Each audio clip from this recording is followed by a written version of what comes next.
Hello, welcome to Genevora's running commentary number 18.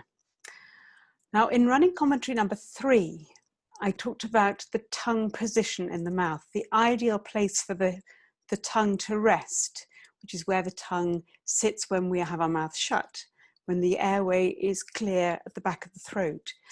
When we then open our mouth, it might feel like our mouth is full of tongue, because it's sitting in a slightly more forward position than we might be used to for singing. Now, why would we pull our tongue back? Why does the tongue position cause so much of a problem with singers? And we know that singers will often pull their tongue back and down. You can feel this under the chin here. You can feel when the tongue is pressing down and it's hard and immobile. Now, feeling the tongue move under the chin is fine. So if you just say, yeah, you will feel wiggling of the tongue on your thumb. But if you sing a sustained note and feel that downward pressure, then you know your tongue is interfering. And the tongue sitting back like that and pressing on the top of the larynx will just mean that the whole system is less mobile. The larynx needs to be able to move around. It needs to be free to move up and down and a little bit of movement forward and back. If you look at the movement of the larynx with an endoscopic camera, you will see that in the singer, it's really, really mobile. It moves a lot, and we need that mobility. We don't need this great big tongue to get and sit on the top of it. So the first thing is, why do we do it? Why do so many singers do that with their tongue? And there are various reasons. It may give you a sense of control. You may feel like you're holding on to something. It may be a habit from the past when you've tried to make a space in your mouth, and in fact, all you've done is pull your tongue back into your throat. It may be because it's a quick way to lower the larynx. And if you sing with a lower larynx, you have a longer vocal tract and you will have warmer sounds in the voice. You'll have a richer voice. So we may want to lower the larynx, but we don't want to do it by pressing the tongue down. We need the tongue to get out of the way, and the larynx will lower if we just let it go. Another reason why we pull the tongue back may be because we're trying to improve our own inner auditory signal. So most of the sound that you get from your own voice goes directly from your larynx through the tissues and the bones of your head and into your ear. Very little of it comes out of your mouth into the room and into the ear that way. So we get a slightly distorted sense of what our own voice sounds like, because these tissues and bones are better at conducting low frequencies. So the sound that we hear is slightly deeper and richer than the sound that other people hear, which is why when we hear our speaking voice on a recording, it can sound a little bit squeaky. But that, as we know, is the sound that other people are hearing.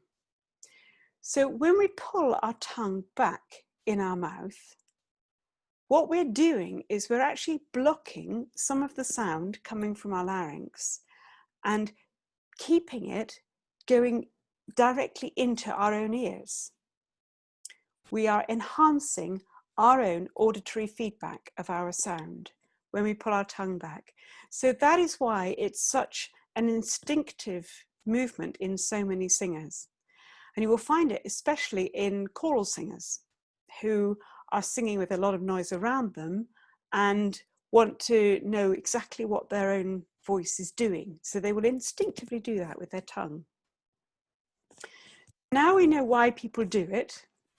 We've got to help them to find a way to untangle this tongue from the larynx. So we need to keep the tongue busy doing something else whilst getting the larynx to sing. So the first thing we might do is just get them to stick their tongue right out and sing with the tongue sticking right out. And if they are quite tense in the tongue, you'll see it twitching, you may see the tongue wanting to pull back. So then you can get them to sing with a pencil under their tongue. I'll get a pencil and show you. If you have to hold the pencil with your tongue, you can't pull the tongue back. Then when they've got used to it and they can sing tunes, they can sing exercises, they can sing anything with the tongue hanging out. Get used to it. Let the larynx get used to that feeling. Then you can keep the tongue busy doing something else. You can do a rollover. You can push the tongue against the lower teeth and then roll it over. Now, obviously the sound quality isn't great, but the larynx is able to move easily. So we can then do exercises, for example, with the tongue in rollover. Then we can try with the tongue in an L position.